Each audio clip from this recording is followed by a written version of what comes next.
Chapter 3. Lesson 3. Mind your own business. The rich focus on their asset columns while everyone else focuses on their income statements. In 1974, Ray Kroc, the founder of McDonald's, was asked to speak to the MBA class at the University of Texas at Austin. A friend of mine was a student in that MBA class. After a powerful and inspiring talk, the class adjourned and the students asked Ray if he would join them at their favorite hangout to have a few beers. Ray graciously accepted. "What business am I in?" Ray asked once the group had all their beers in hand. Everyone laughed, my friend said. Most of the MBA students thought Ray was just fooling around. No one answered, so Ray asked again. "What business do you think I'm in?" The students laughed again, and finally one brave soul yelled out, "Ray, who in the world doesn't know that you're in the hamburger business?" Ray chuckled. "That's what I thought you would say." He paused and then quickly added, "Ladies and gentlemen, I'm not in the hamburger business. My business is real estate." As my friend tells the story, Ray spent a good amount of time explaining his viewpoint. In his business plan, Ray knew that the primary business focus was to sell hamburger franchises, but what he never lost sight of was the location of each franchise. He knew that the land and its location were the most significant factors in the success of each franchise.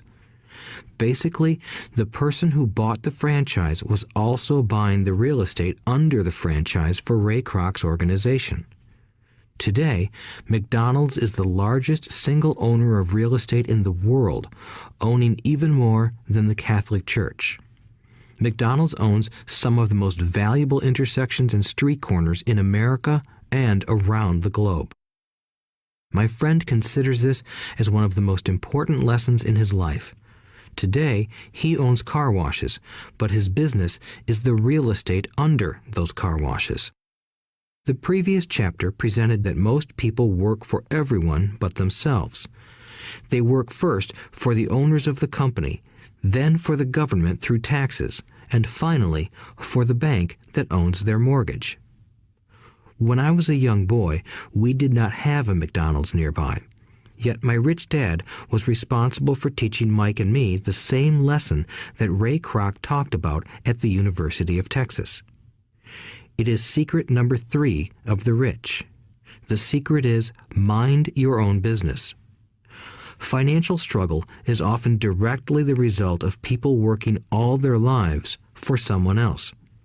Many people will simply have nothing at the end of their working days to show for their efforts. Our current educational system focuses on preparing today's youth to get good jobs by developing scholastic skills. Their lives will revolve around their wages or, as described earlier, their income column. Many will study further to become engineers, scientists, cooks, police officers, artists, writers, and so on. These professional skills allow them to enter the workforce and work for money. But there is a big difference between your profession and your business. Often I ask people, "What is your business?" And they will say, "Oh, I'm a banker." Then I ask them if they own the bank, and they usually respond, "No, I work there." In that instance, they have confused their profession with their business. Their profession may be a banker, but they still need their own business. A problem with school is that you often become what you study. So if you study cooking, you become a chef. If you study the law, you become an attorney. And a study of auto mechanics makes you a mechanic. The mistake in becoming what you study is that too many people forget to mind their own business. They spend their lives minding someone else's business and making that person rich. To become financially secure, a person needs to mind their own business. Your business revolves around your asset column, not your income column.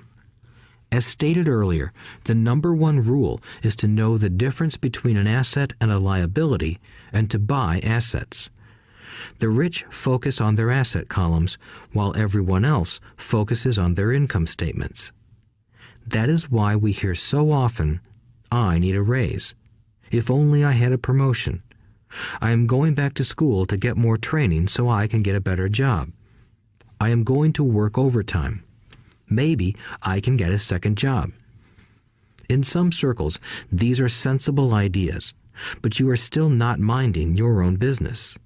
These ideas all still focus on the income column and will only help a person become more financially secure if the additional money is used to purchase income-generating assets. The primary reason the majority of the poor and middle class are fiscally conservative, which means I can't afford to take risks, is that they have no financial foundation. They have to cling to their jobs and play it safe. When downsizing became the in thing to do, millions of workers found out their largest so-called asset, their home, was eating them alive. Their asset was costing them money every month. Their car, another asset, was eating them alive. The golf clubs in the garage that cost $1,000 were not worth $1,000 anymore. Without job security, they had nothing to fall back on. What they thought were assets could not help them survive in a time of financial crisis. I assume most of us have filled out a credit application to buy a house or a car. It's always interesting to look at the net worth section because of what accepted banking and accounting practices allow a person to count as assets. One day when I wanted a loan, my financial position did not look too good. So I added my new golf clubs, my art collection, books, electronics, Armani suits, wristwatches, shoes, and other personal effects to boost the number in the asset column. But I was turned down because I had too much investment real estate. The loan committee didn't like that I made so much money from rent. They wanted to know why I did not have a normal job with a salary. They did not question the Armani suits, golf clubs, or art collection. Life is sometimes tough when you do not fit the standard profile. I cringe every time I hear someone say to me that their net worth is $1 million or $100,000 or whatever. One of the main reasons net worth is not accurate is simply because the moment you begin selling your assets, you are taxed for any gains. So many people have put themselves in deep financial trouble when they run short of income. To raise cash, they sell their assets, but their personal assets can generally be sold for only a fraction of the value that is listed on their personal balance sheet. Or, if there is a gain on the sale of the assets, they are taxed on the gain. So again, the government takes its share, thus reducing the amount available to help them out of debt. That is why I say someone's net worth is often worth less than they think. Start minding your own business. Keep your daytime job, but start buying real assets, not liabilities or personal effects that have no real value once you get them home.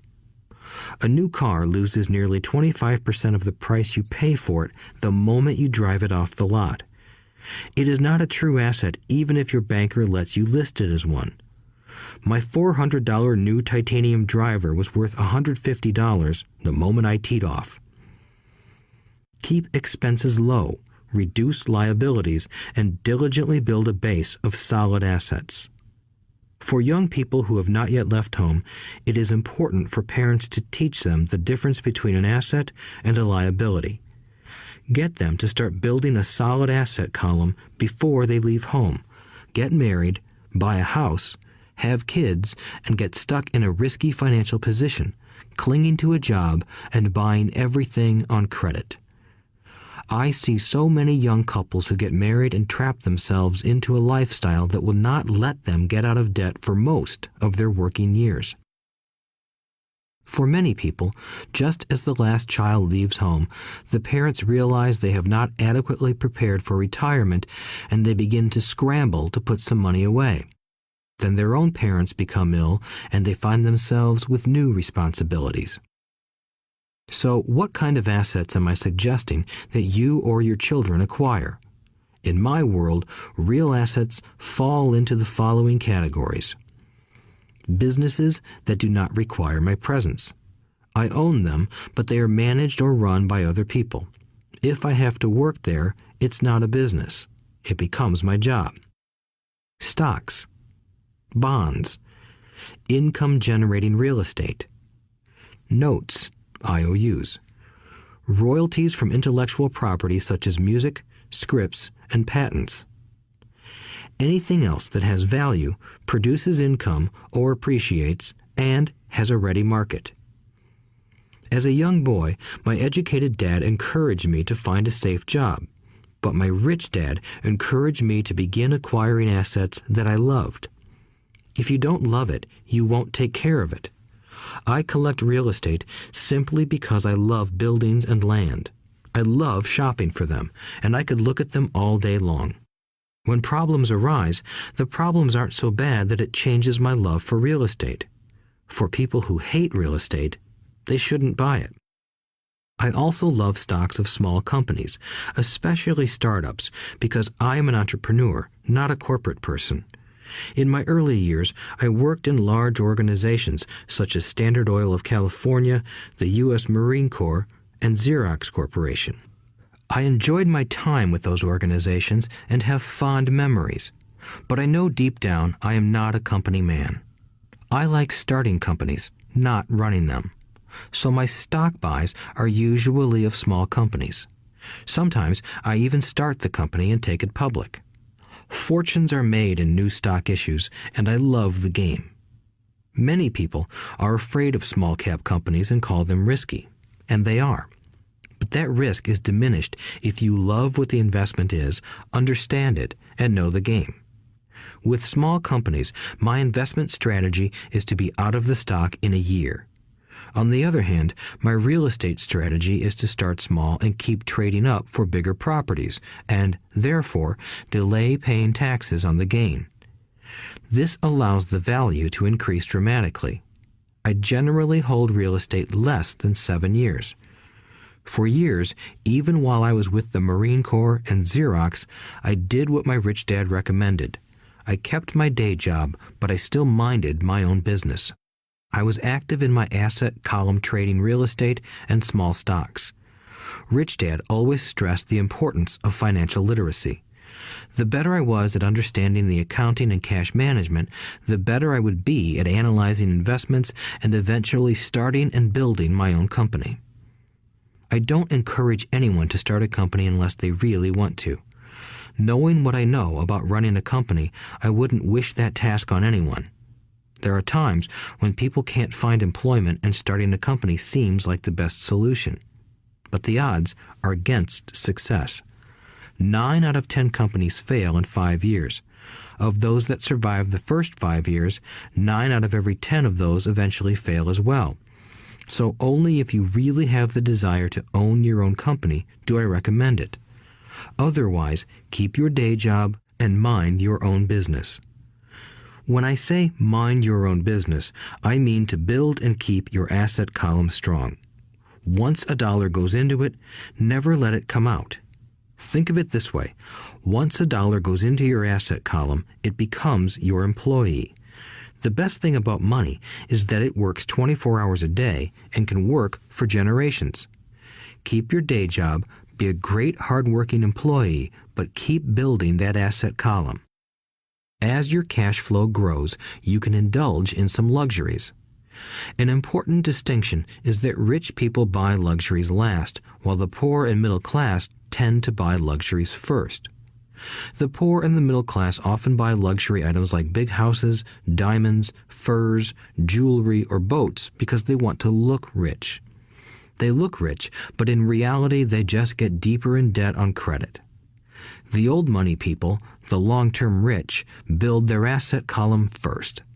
Then the income generated from the asset column buys their luxuries. The poor and middle class buy luxuries with their own sweat, blood, and children's inheritance. A true luxury is a reward for investing in and developing a real asset. For example, when my wife Kim and I had extra money coming from our apartment houses, she went out and bought her Mercedes. It didn't take any extra work or risk on her part because the apartment house bought the car. She did, however, have to wait 4 years while the real estate investment portfolio grew and began generating enough extra cash flow to pay for the car.